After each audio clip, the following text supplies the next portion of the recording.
Buenas tardes, estimados colegas metalúrgicos, empresarios, autoridades gubernamentales, periodistas, amigos. Gracias, muchas gracias por venir a compartir con nosotros este almuerzo en conmemoración del Día de la Industria. Hoy les voy a hablar de dos palabras que tienen mucho significado y que escuchamos casi a diario. Esas dos palabras son pymes y constitución. ¿Les suena? Son dos palabras que se emplean casi automáticamente. Sin embargo, quiero compartir algunos números y reflexiones para que tengamos una dimensión de lo que significan.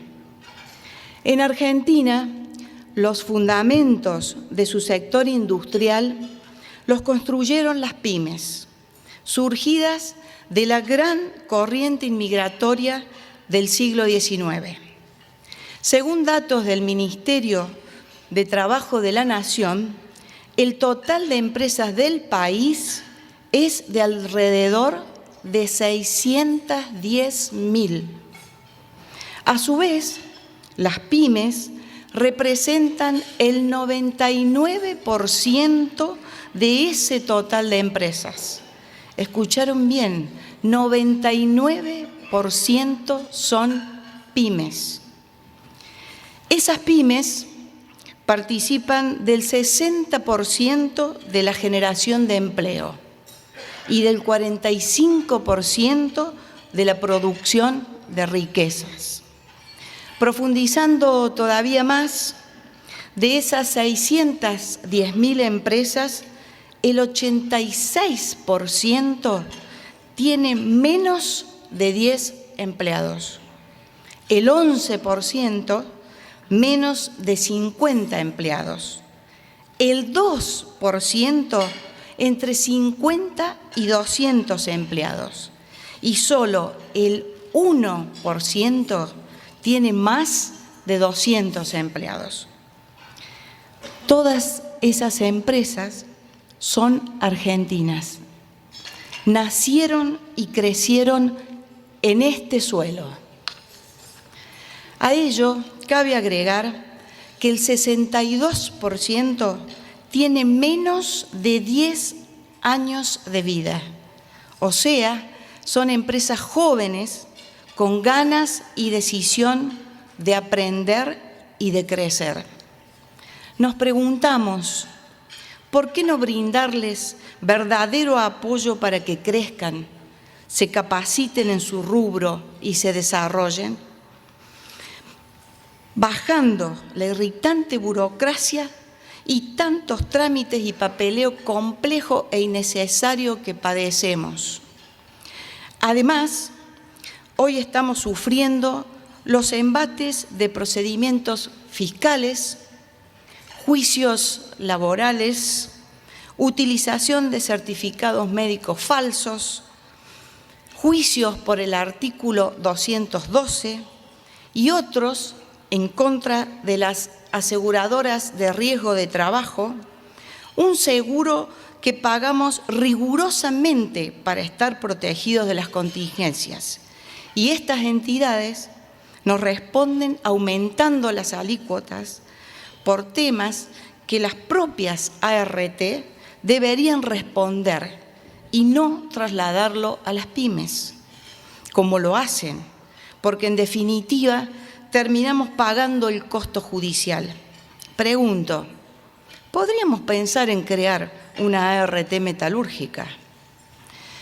Hoy en día, y más en un contexto electoral, los gobiernos presionan a los sindicatos y estos a las empresas para que no haya gente en la calle.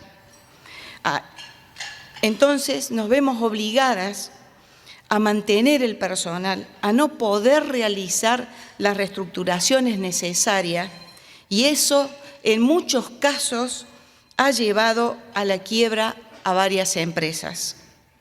Ello solamente por citar algunos de los problemas que sufrimos. Así todo, lo maltratadas que están las pymes tienen el coraje de defenderse para subsistir y acudir a la justicia. Es una vergüenza que un juez tenga que decidir la supervivencia de la empresa en varios casos que podrían resolverse con voluntad y sentido común de las partes. Me pregunto, ¿por qué no ayudar a las pymes? También adaptando los planes de financiamiento para que puedan acceder a ellos, ya que por su estructura, en muchos casos no pueden cumplir con los requisitos bancarios. Se les exige igual que si fueran una gran empresa y en todos los ámbitos. Además, ¿existe hoy una real voluntad de apoyar a las pymes? Existe la Ley 24.467, pero en la práctica no ha tenido resultados satisfactorios.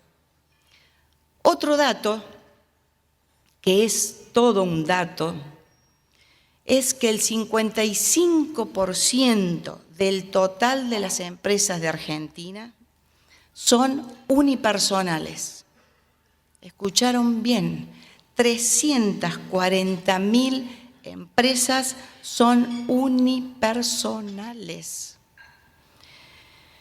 Por ello, ¿qué oportunidad perdimos con la nueva reforma del Código Civil y Comercial? Justamente para dar una mayor protección patrimonial, se estableció una transformación en sociedades anónimas unipersonales. Pero, ¿saben qué? Se exigen más y más requisitos. Se les exige un directorio de 3 miembros y una sindicatura de 3 síndicos en esa sociedad. O sea, mayores costos cuando bastaba con un directorio unipersonal y sin sindicatura. O sea, nuevamente perdieron las pymes. El Poder Ejecutivo mandó el proyecto de ley y los legisladores, que desconocen la realidad, por supuesto, no estaban pensando en las pymes para hacer esta reforma. Pensaron en las empresas transnacionales que con una pequeña parte de su patrimonio pueden crear una sociedad anónima unipersonal afrontando los costos. Va de nuevo, el 86% del total de las empresas del país tiene menos de 10 empleados. ¿De dónde van a sacar 3 directores y 3 síndicos? Más burocracia, más costos. Definitivamente eso no es para las pymes. Las estadísticas que les comenté muestran que la clase media empresarial argentina es muy destacada respecto del resto de los vecinos latinoamericanos. En los países de bajos ingresos, las pymes no superan el 20% del total. En los países desarrollados, los guarismos son muy similares a los de Argentina, en donde, a medida que aumenta el nivel de desarrollo, la clase media empresarial crece en importancia. O sea, más desarrollo significa más empresas pymes, no menos. Todos estos números no son un diagnóstico, son nuestra realidad. Entonces, ¿por qué conociendo esta realidad todos hablan y no hacen nada? Y volvemos a preguntarnos, ¿por qué ayudar a las pymes? Porque ser pyme implica enfrentar ciertas fallas de mercado que justifican que el Estado intervenga. Por ejemplo, asimetrías de información. Una empresa grande puede invertir en investigar el contexto, incluso hacer prospectiva, explorar el mercado, etc. Una pyme, por los costos, no puede hacerlo. Si se identifican estas fallas, aparentemente, aparece naturalmente una agenda de temas a trabajar, en donde las instituciones intermedias, como es la Cámara que represento, podemos aportar, y de hecho lo estamos haciendo. Por eso invitamos a todas las pymes a sumarse para que cada vez seamos más y nuestra voz sea escuchada. Observen también que la lógica de las decisiones en las pymes es distinta. Una gran empresa puede levantar su establecimiento del país si el tipo de cambio no le cierra. Pero una pyme se queda, tiene arraigo territorial, genera puestos de trabajo en los pueblos, resisten la época adversa, nadie le envía divisas del exterior y sin embargo siguen invirtiendo sus excedentes, siguen resistiendo. Agrego otro dato y es que el 81% de las pymes industriales son empresas familiares, por lo cual la mayor virtud de las pymes es la resiliencia, que es la capacidad humana de asumir con flexibilidad situaciones límite y sobreponerse a ellas. Pero también les dije otra palabra al principio del discurso: constitución. Ustedes se preguntarán, ¿qué tiene que ver con pymes? Y yo les contesto que mucho. Ya verán hacia dónde quiero llegar.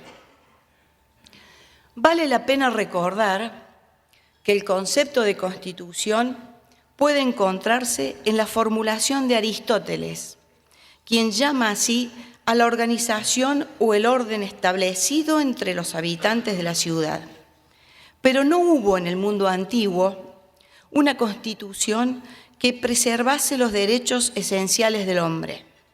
La sociedad antigua se basaba en estos dos principios: la libertad política y la esclavitud civil.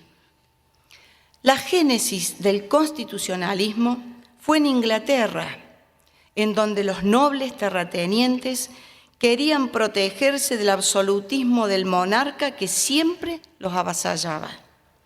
Y se dieron cuenta que todos juntos eran más que él. Como pasa con las pymes, juntas somos el 99% de las empresas. Pero sigamos.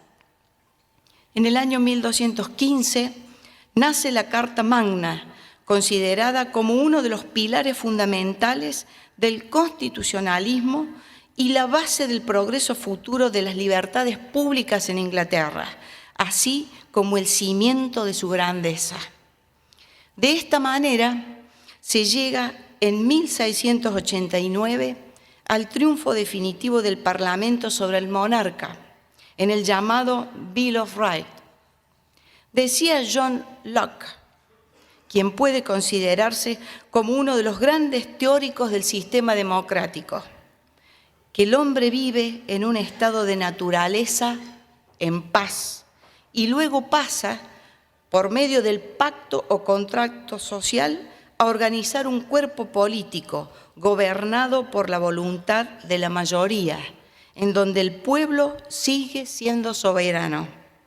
Al mismo tiempo, el hombre posee derechos innatos, que son la vida, la libertad y la propiedad. Luego, en el año 1832, se consumó la Reform Bill, donde se instrumentó el sufragio. La cristalización de la lucha por la libertad individual mediante la limitación de los poderes del Estado y el triunfo del constitucionalismo es el resultado directo de lo que fue la revolución y la independencia de Estados Unidos y el establecimiento de su Constitución en el año 1787. La Revolución Francesa, con la Declaración de Derechos del Hombre y del Ciudadano, aprobada por la Asamblea Constituyente el 26 de agosto de 1789, estableció los grandes derechos naturales del hombre: la libertad y la propiedad, la seguridad y la resistencia a la opresión, juntamente con el principio de igualdad y el imperio de la ley. Así, desde Francia se extendió a los demás estados. En nuestras latitudes, el espíritu de Mayo, que es sinónimo de la vida argentina, inspiró a los autores de la Constitución de 1853. La necesidad de organizar constitucionalmente a la República fue algo más que un deseo de las generaciones próceres. Fue una obsesión, la que llevó a manifestarse inclusive en sangrientas guerras civiles y en las que se luchó por lograr el imperio efectivo de la ley y las garantías de la democracia para todos los habitantes de la nación, algo que se alcanzó después de Caseros. Juan Bautista Alberdi consideraba que la Constitución era producto de la inspiración de Dios y de una política compuesta de honradez, de abnegación y de buen sentido. Hubo un movimiento para la justa valoración del sector PYME que comenzó en los Estados Unidos en la década del 50. En Brasil se inició fuertemente a partir de 1980, siendo la inclusión de los artículos 170 y 179 en la reforma constitucional de 1988, el punto de partida para ostentar hoy un altísimo nivel de competitividad internacional frente a las exigencias de los mercados cada vez más complejos. El artículo 179 de la Constitución de Brasil reza: la Unión, los estados, el Distrito Federal y los municipios dispensarán a las microempresas y a las empresas de pequeñas dimensiones, definidas como tales en la ley, tratamiento jurídico diferenciado, tendiendo a incentivarlas mediante la simplificación de sus obligaciones administrativas, tributarias, de seguridad social y crediticias, o la eliminación o reducción de estas por medio de la ley. Como vimos, existe en Argentina una ley PYME, la 24.467. Entonces, o continuamos con la pesada carga de repensarla todos los años, cuyos resultados están a la vista, o bien avanzamos con la idea de conseguirle rango constitucional a los beneficios diferenciados para el sector, a fin de obtener a partir de allí herramientas en magnitud equivalente a las que utilizan las empresas extranjeras con las que debemos competir en todos los mercados del mundo, incluyendo el nuestro. Hubo en Argentina varias reformas de la Constitución y no serán las últimas. Estemos preparados para la próxima y exijamos que las pymes tengan su articulado en la Constitución Nacional para que los gobiernos deban ajustarse a esa norma y respetarla. Colegas, las pymes somos mayoría en el país. Unámonos, apeguémonos a la Constitución, hagamos valer nuestros derechos y exijamos el cumplimiento de la ley. Apoyémonos en ella para frenar el avallazamiento que nos hacen los estados. Nosotros, los emprendedores, debemos estar unidos frente a la prepotencia a través de las instituciones como la que represento, sin distinción de ideologías políticas, por el bien de nuestras empresas, de nuestras familias y de este gran país. Hoy, más que nunca, en estos momentos electorales y después de los episodios de Tucumán, nuestra patria nos reclama acción por el futuro de la República y el de las generaciones por venir. Muchas gracias.